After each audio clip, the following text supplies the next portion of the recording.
Assalamualaikum dan salam sejahtera kepada semua pelajar Asas Sains Komputer tingkatan 3. Cikgu harap semua pelajar berada dalam keadaan sehat walafiat dan bersedia untuk meneruskan sesi pembelajaran kita pada hari ini. Jika pada minggu-minggu lepas, kita telah melihat pelbagai kaedah cipher yang digunakan untuk melakukan penyulitan dan juga nyah sulit kepada suatu mesej yang tidak lain dan tidak bukan bertujuan untuk mengelakkan suatu mesej dipintas, diceroboh ataupun dirungkai oleh pihak yang tidak sepatutnya, maka pada hari ini kita akan teruskan lagi sesi pembelajaran kita untuk subtopik yang seterusnya, iaitu kita ingin membandingkan kaedah cipher, memilih kaedah cipher serta menghasilkan kaedah cipher. Jadi kita lihat objektif pembelajaran kita pada hari ini.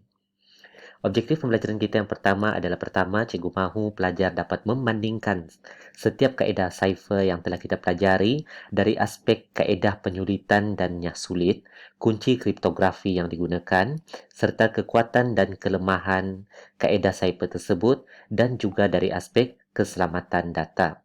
Yang kedua, cikgu mahu semua pelajar pada akhir pembelajaran dapat mengelaskan kaedah cipher berdasarkan 3 tahap kerahsiaan untuk memilih cipher mana yang terbaik.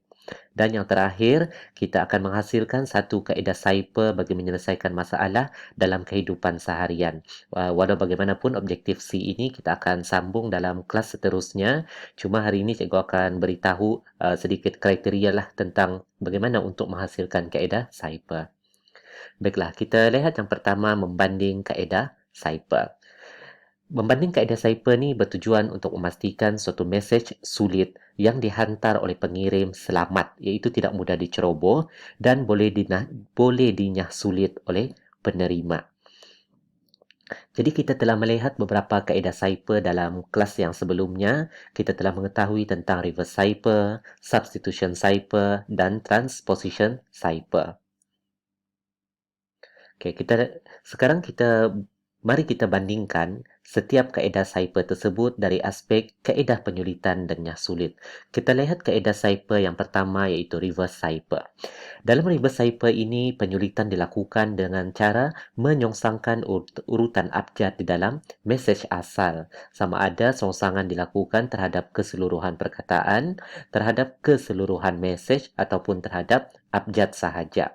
Kemudian, untuk menyahsulitkannya pula, kita akan menyongsangkan semula songsangan yang telah dibuat tadi. Cikgu tidak akan tunjukkan dengan panjang lebar kerana pelajar boleh rujuk dalam video sebelumnya tentang bagaimana untuk melakukan penyulitan dan nyah sulit menggunakan reverse cipher. Okay, kita lihat kaedah penyulitan dan nyah sulit untuk teaser cipher. Dalam teaser cipher pula, apa yang kita telah lakukan adalah kita menggantikan huruf dalam mesej asal dengan huruf lain yang telah dianjakkan. Di mana jika huruf dalam mesej asal abjad biasa bermula daripada A hingga Z, tetapi jika dilakukan anjakan kepada teks cipher, maka huruf tersebut bermula dan berakhir dengan huruf yang lain. Okey. Manakala untuk prosesnya sulit pula, kita akan menggantikan huruf dalam teks cipher dengan huruf lain yang sepadan dengan anjakan yang berlawanan. Okey. Okey, seterusnya kita lihat kaedah penyulitan dan nyah sulit untuk Pigpen cipher.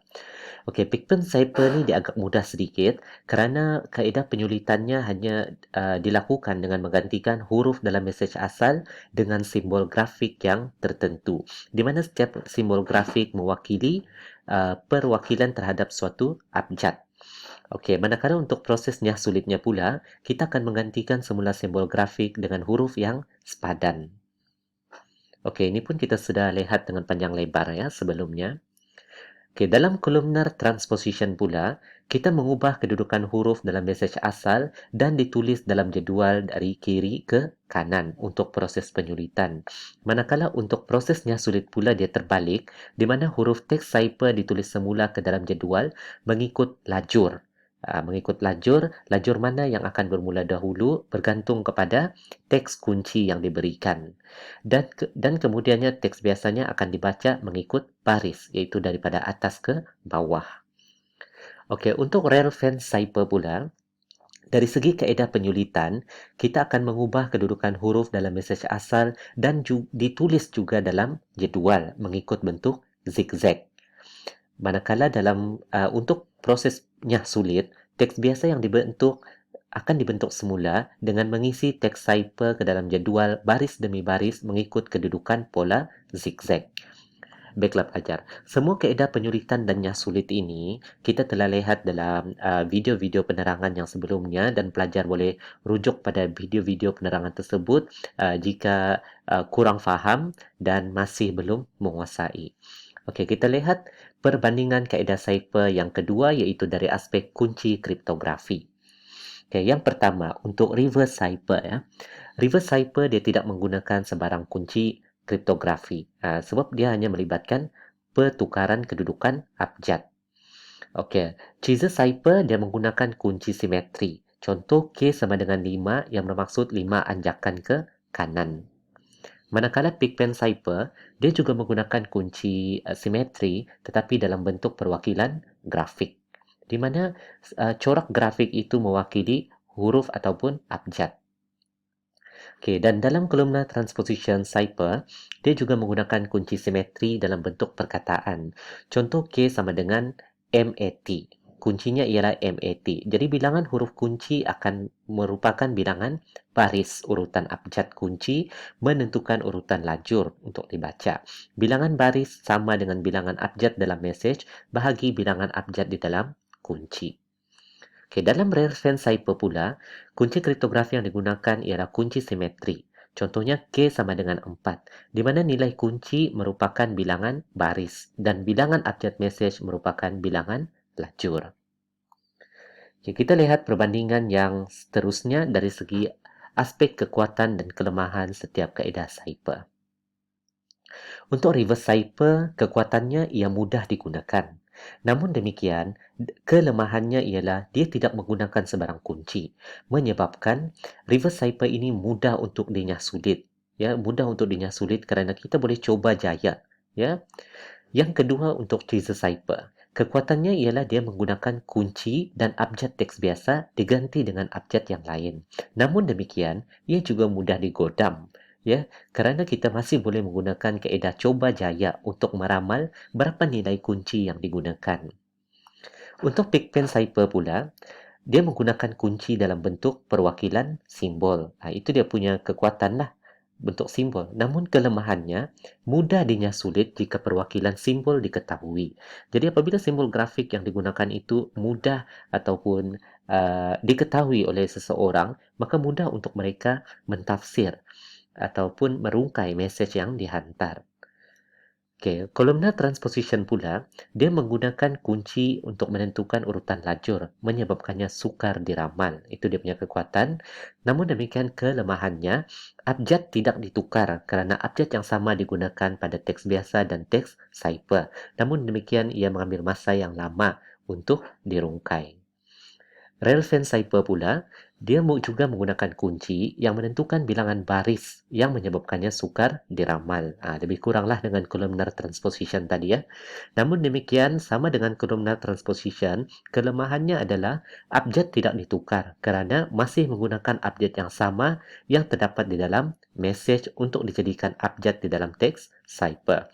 Dan seperti columnar transposition, dia juga mungkin mengambil masa yang lama untuk dirungkaikan. Baiklah, pelajar. Sekarang kita lihat pula perbandingan kaedah cipher tersebut dari aspek keselamatan. Untuk reverse cipher, dia memang tidak selamat ya. Tidak selamat untuk digunakan sebab sangat mudah untuk diramal atau dirungkai. Caesar cipher pula dari segi keselamatan, aras keselamatannya adalah rendah. Pigpen cipher, ia tidak selamat jika corak yang biasa digunakan. Namun demikian dia boleh menjadi satu cipher yang bagus sekiranya corak tidak diketahui, corak yang luar biasa ya digunakan. Dan columnar transposition adalah cipher yang paling selamat antara kelima-lima cipher yang kita pelajari. Okey. Dan untuk reference cipher, aras keselamatannya adalah pada aras sederhana. Baiklah pelajar, sekarang kita lihat pula bagaimana memilih kaedah cipher yang terbaik.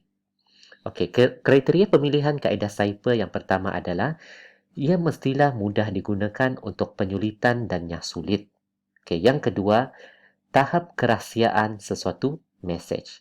Okey, jadi apabila kita memilih kaedah Cypher, kita kena melihat tahap kerahsiaan suatu mesej tersebut. Adakah mesej tersebut berada pada tahap kerahsiaan rendah, berada pada kerahsiaan sederhana ataupun pada tahap kerahsiaan yang tinggi.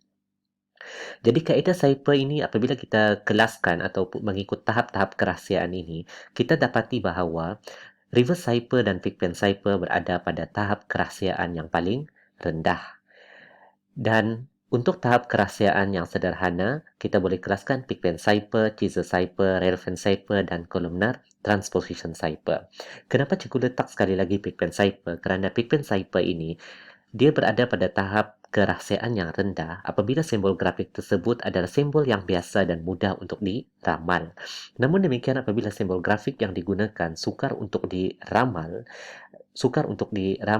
maka Pigpen Cypher ataupun simbol grafik itu luar biasa, Pigpen Cypher itu sukar untuk diramal, jadi dia berada pada tahap kerahsiaan sederhana. Manakala Cypher yang berada pada tahap kerahsiaan yang tinggi ialah Cypher yang menggunakan kunci asimetri, iaitu yang mempunyai pelbagai gabungan huruf, nombor, simbol dan sebagainya serta menggunakan pengiraan matematik. Okey, jadi yang itu mempunyai tahap kerahsiaan yang tinggi. Baiklah pelajar, sekarang kita lihat yang seterusnya, bagaimana untuk menghasilkan kaedah Cypher. Jadi untuk menghasilkan kaedah Cypher, ada beberapa kriteria yang perlu dilihat. Yang pertama, Cypher tersebut mudah dipelajari dan digunakan. Yang kedua, banyak kunci alternatif yang boleh dipilih untuk digunakan. Dan yang ketiga, teks Cypher yang dihasilkan tidak mudah untuk dianalisis. Jadi untuk Cypher yang terbaik, ya, kaedah Cypher yang terbaik, Cypher yang dihasilkan perlulah berada pada kriteria B dan C.